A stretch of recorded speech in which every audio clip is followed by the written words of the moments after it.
Okay, let's unpack this. Yeah, let's get into it. We've received sources detailing one of the most, truly unexpected findings about how and when people are actually engaging with AI. And we're talking specifically about Microsoft's Copilot here. Exactly, and for a moment, just forget the quarterly earnings reports, forget the new chip speeds. All the usual tech noise. Right, this deep dive is all about the cold, hard usage data, and it tells a profoundly human story. It really does. You could say it's the data equivalent of finding poetry hidden in a massive spreadsheet. Our whole mission today is to analyze this report. And it really highlights this intersection of, on the one hand, cutting-edge Technology, and on the other, The most ancient human pursuit there is, the search for meaning. we're so accustomed to thinking of large language models as, tools for efficiency, right? Automation, productivity. The 9 a.m. assistant. The 9 a.m. assistant, that's perfect. But what these sources reveal is a complete shift in function, a total reversal during the deepest hours of the night. And the core finding is incredibly precise. It's not just a vague trend. Microsoft's recent usage analysis shows a consistent, significant spike in AI conversations centered around religion, spirituality, and philosophy. A spike that happens consistently during what the report calls the wee hours. And it's important to be clear about what that means. Yeah, because when we say wee hours, we aren't just talking generally about late evening. The analysis is incredibly specific about the timing. The concentrated Surge, this wave of existential querying, it consistently hits the network at almost the exact same time every night, around 2 o'clock in the morning. 2 a.m. That specific moment when the day has definitively ended, but the new day hasn't truly begun. It's a sort of limbo. It is, and it's not about professional tasks. It's not about summarizing emails or scheduling meetings. This usage is purely deep, philosophical pondering, existential searching, or sometimes intensely complex engagement with religious concepts.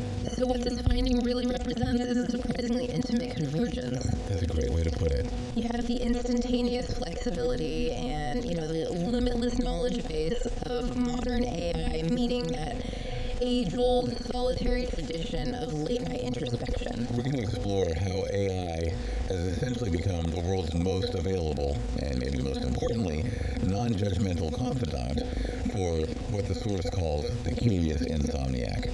I love that term, and there's a technical detail in the report that's just fascinating. Oh yeah, the token ratio. Exactly. It's not just that there's an Increase in the raw volume of queries because, of course, overall system traffic is naturally lower at 2 a.m. Right, that would be an easy mistake to make. But the sources indicate a drastic shift in the ratio of philosophical and religious tokens being generated compared to, say, utility or productivity tokens during that exact window. Which tells you everything. It suggests a fundamental proportional change in what people want from the AI at that hour. Their intent completely shifts. Okay, so let's begin with that first big idea. The nocturnal tradition meets the digital age. We really need to ground this finding first. This usage analysis is not anecdotal. It's not a survey. It came directly from one of the largest data sets available, from Microsoft's ongoing monitoring of Copilot interaction patterns globally. And that institutional context is so vital. When a tech giant like Microsoft analyzes usage, they are typically looking for optimization points. Right. How to make it faster, how to sell more enterprise licenses. Exactly. So for their analysis to spotlight this specific surge in existential discussions, that tells us two things. First, the spike is undeniable. It's a massive signal in the noise. And second, it reveals an unexpected, organic use case that users themselves have defined. This wasn't a feature they marketed. It just happened. And when we look at the specific content of these queries, the stuff that makes up the spike, it moves so far beyond simple definitions. Oh, completely. This isn't people just asking, what is stoicism? No. The queries often involve really intense cross-disciplinary demands, highly specific comparative theology or complex hypotheticals. The report gives some amazing examples.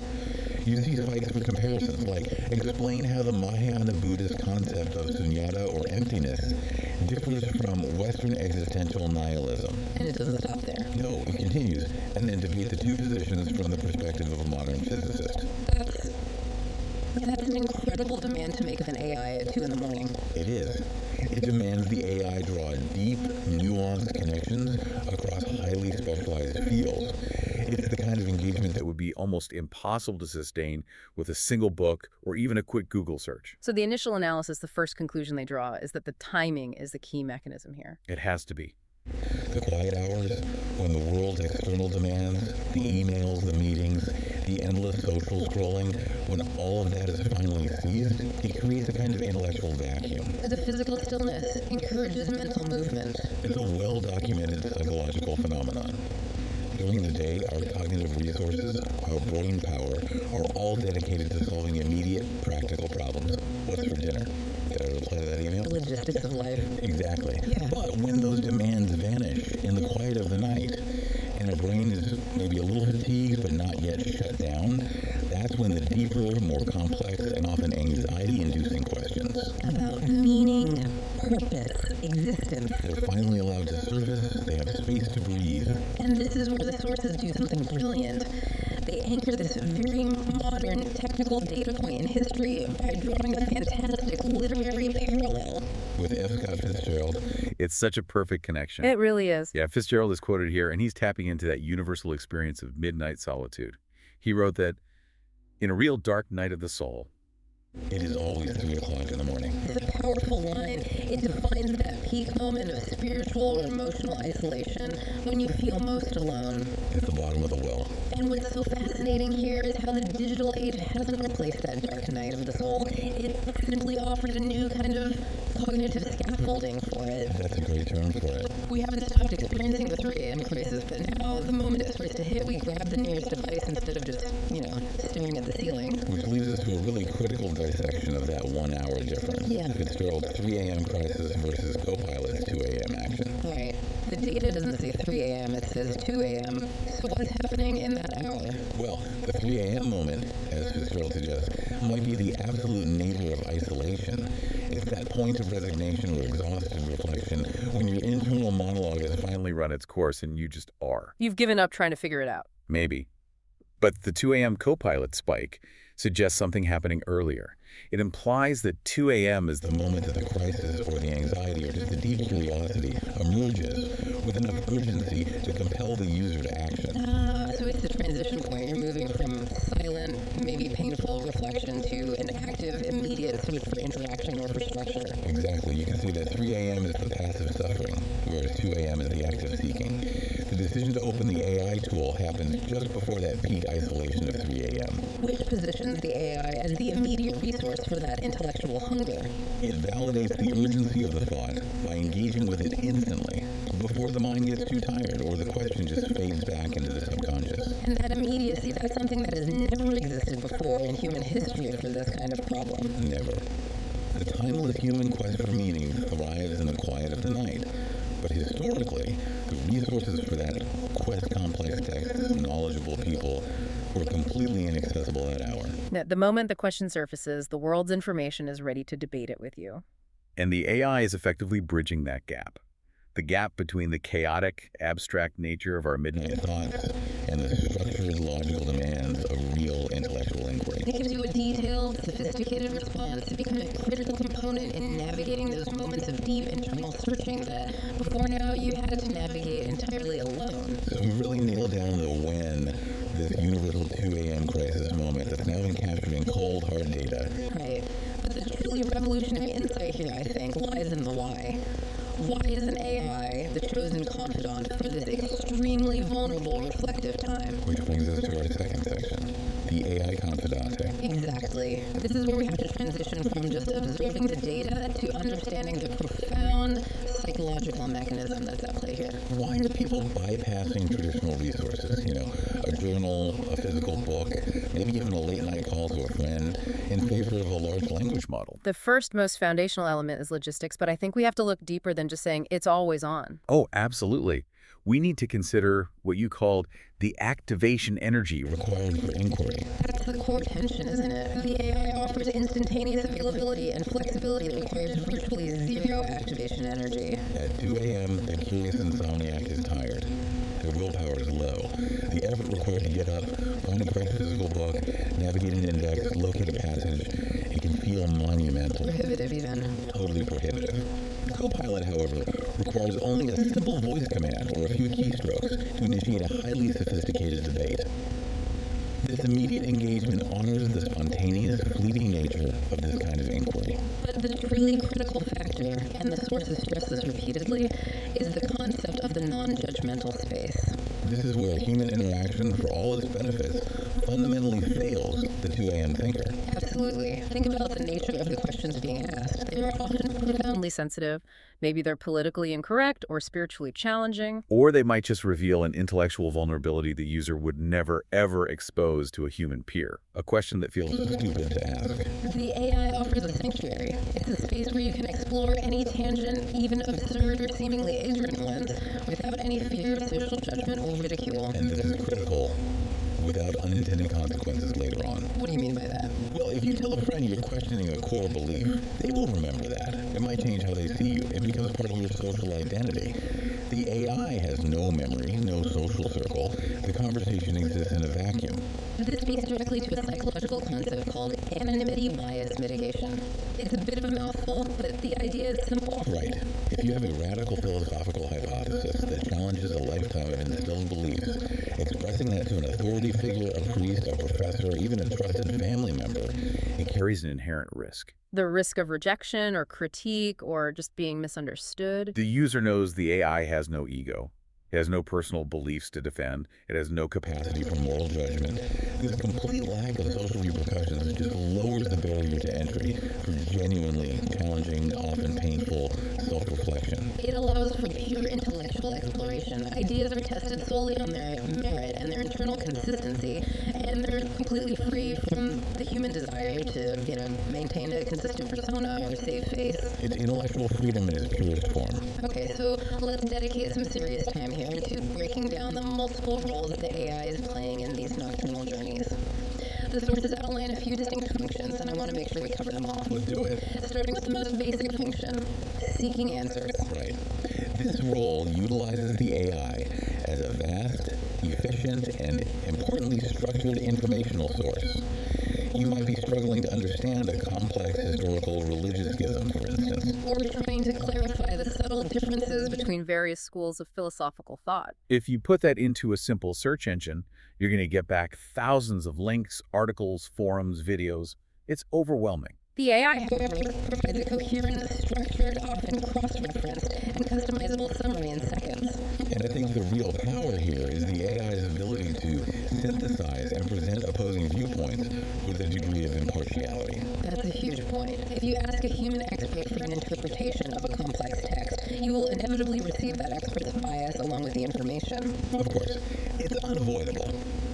But the AI, by its very design, can deliver a summary of, say, 3 competing theological interpretations side by side without declaring a winner. Which allows you, the user, to begin your own synthesis immediately. It just dramatically accelerates the knowledge acquisition process at a moment when speed is essential to maintaining focus. And that moves us nicely into the second, more dynamic role, sparking inspiration. This is where it goes beyond just summarizing information. Way beyond. This is where it positions the AI as a creative or intellectual partner, a collaborator. And this is where users start leveraging the AI's immense processing power for these abstract thought experiments. Exactly. You might prompt the AI to argue vigorously against your own deeply held beliefs, just to see if they hold up. Like a stress test for your worldview. A stress test, yes. Or you might demand that the AI maintain a logical system where a fundamental philosophical premise is reversed. For example, describe a world where causality is nonlinear and what its ethical system might look like. The AI essentially becomes a tireless, rigorous debate partner. It doesn't get bored. It doesn't get tired or frustrated, and it can maintain logical consistency across incredibly complicated abstract systems better than most human peers could, especially at 2 a.m. So by testing your own thoughts against this persistent, well-informed, and impartial foil, you're forced to clarify your own arguments. You have to articulate your reasoning with precision. It's a form of cognitive sparring. Cognitive sparring, I like that. It sharpens the mind without the social cost of losing an argument. It's a tool for dialectic exploration. It helps turn a vague, fuzzy idea into a defined, debated, and well-understood position. And this leads us to the final and maybe the most nuanced role, which the source material calls digital companionship. This is where it addresses the underlying need for a partner in navigation. The AI becomes a confidant. Okay, hold on. We have to challenge that term companionship. That's a loaded word. It is. Are we really talking about companionship here, or are we just confusing rapid, non-judgmental summarization with genuine intellectual engagement? Is this companionship, or is it just a very sophisticated mirror? That is the core we're right to challenge it. The data doesn't suggest emotional companionship in the human sense. There's no empathy. Right. But what it does suggest is a form of intellectual presence. Think about it. When you're alone in the dark, wrestling with these monumental, overwhelming questions, the sheer act of articulating your thought can be paralyzing. Where do you even begin? Exactly. The AI provides structure and, critically, a reaction. The interaction forces the abstraction Out of your head and onto the screen, which helps solidify the idea. A fleeting thought is just a vapor until you try to explain it to something or someone. And the AI processes that articulation and returns an engaged, detailed response. That response confirms that your thought is valid enough to warrant a detailed exchange. It acts as a structured mirror for your consciousness. So it serves as a necessary form of what you called cognitive scaffolding earlier. That's the perfect term for it. The user isn't demanding an automated report. They're asking for engagement on a fundamental life question.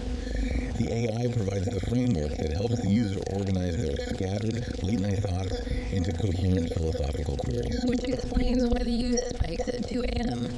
It's the precise moment the mind feels most overwhelmed, and the need for immediate structure is at its absolute highest. So this trend, what it highlights, is this powerful and unique intersection where technology is now being integrated into the most deeply personal and existential parts of our lives. It has moved so far beyond being just a functional tool for work. It's a partner in navigating the most fundamental human struggles, available exactly when our conventional human social structures and our own cognitive capabilities are at their lowest point of availability and, frankly, their lowest tolerance for vulnerability. This all takes us directly into our third section, beyond automation. We absolutely must revisit that traditional daylight view of AI efficiency, productivity, automation, and contrast it sharply with this finding that AI is fielding comparative theology questions at 2 a.m. The traditional narrative of AI development for years has focused almost exclusively on maximizing utility. And generating quantifiable return on investment, ROI. Exactly. We built AI to perform tasks we didn't want to do, or tasks we couldn't do fast enough. The Copilot analysis, however, shows users organically adopting the tool for entirely non-functional, intensely personal intellectual exploration. The source states this very clearly. It says technology is not just about efficiency and automation. This is a critical philosophical insight that's being drawn directly from usage data. And it demands that we redefine what value means in this context. If a significant percentage of late-night processing power is being dedicated to existential discussions, we have to recognize that the perceived value of the AI extends far beyond save time or a streamlined workflow. So how does the source material try to quantify that shift? It's easy to measure time saved. How do we measure the value of companionship against the measurable ROI of, say, summarizing a bunch of documents? It really comes down to looking at frequency and intensity versus pure utility. During the day, the AI might save a worker, let's say, 15 minutes on a task. The interaction is brief and transactional. Get in, get the answer, get out. Precisely. But at 2 a.m., the user might engage with the AI for 45 minutes, maybe even an hour, on a single complex topic. That sustained, high-intensity engagement, repeated night after night across millions of users, suggests that the user is valuing that intellectual freedom and non-judgmental exploration exponentially higher than the 15 minutes of time saved during the day. And the cost of failure is also much lower. Dramatically lower. The cost of failure in a human conversation about these topics can be social rejection or intellectual frustration. The cost of failure with an AI is nothing. You just rephrase the question. That lack of risk massively increases the value proposition. So that distinction, companionship versus automation, it implies a relationship that's built on trust and accessibility rather than just mere utility. The user isn't demanding a product, they are seeking a dialogue. Let's really dig into the fundamental difference between these two modes of interaction. During the day, when the AI is summarizing documents or drafting emails for you, the relationship is transactional. It's entirely goal-oriented. The user is in complete control, directing the output towards a predefined external objective, like a report that's due. But at night, the transaction shifts completely. The goal becomes internal. It becomes explorative. The user often isn't even looking for a definitive answer. They're looking for a guide through uncertainty. The AI becomes less of a directive tool and more that mirror we were talking about, a sounding board for complex, evolving self-knowledge. The interaction is about understanding the self and the world, not about optimizing a spreadsheet. So what this finding really suggests is that AI is integrating itself into the fabric of our lives, not just as a professional assistant, but as an integral, constant presence. It's available to assist both our practical, daylight needs and our most profound existential struggles at night. It's always there. It effectively acts as a cognitive bridge. It links the highly functional, analytical part of our brain, which is active during the day, with the often chaotic, abstract, and emotional world of midnight thought. And that cements the role of AI as this continuous private thread that's woven through both our cognitive and our emotional landscapes. And that persistence, that Constant availability leads us directly back to synthesizing the profile of this late-night user, what the source material so aptly calls the curious insomniac persona. This is a person who is driven purely by intellectual hunger. They have an urgent need for immediate, detailed engagement at a time when the rest of the world has gone completely silent. This persona is motivated by curiosity, not by a commission. They're not beholden to deadlines, but to the demands of their own mind. And they need three things that an AI provides perfectly at 2 a.m. Okay, what are they? Vast recall, absolute impartiality, and infinite patience. That's a powerful combination. It is. The AI serves as this silent, patient partner that can instantly recall vast amounts of philosophical history and theological texts, present all the conflicting viewpoints impartially, and crucially, hold space for complex, evolving intellectual concepts without interrupting, tiring, or displaying an ounce of judgment. The capacity to explore a profound idea instantaneously from the comfort and total isolation of one's own space. It removes all the intellectual friction, all the social anxiety from the Process of introspection. It turns the dark night of the soul from what was once a solitary ordeal into a co-piloted journey. The co-piloted journey, that's a great way to end this section. And what This capability confirms, really, is that AI's evolution is not going to be solely defined by its processing speed or its ability to create commercial content. It is being profoundly defined by its emerging role in facilitating human introspection and providing intellectual refuge. It has found this unique niche in our deepest, most private moments of reflection. It shows us that as technology becomes more sophisticated, its role in our lives becomes more intimate. It's now addressing needs we didn't even know we would be willing to outsource to an algorithm. This has been a truly fascinating deep dive. I mean, it's revealed how a simple set of usage data can actually tell us more about human nature than it does about computational efficiency. It really has. So let's try to summarize the key takeaways we've established from the sources. Okay. We started with the core data point, that precise 2 a.m. spike in Copilot usage.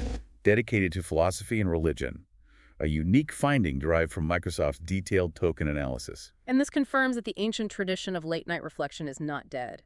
It continues, but now is equipped with an instantly available, comprehensive digital partner. Then we dissected the why.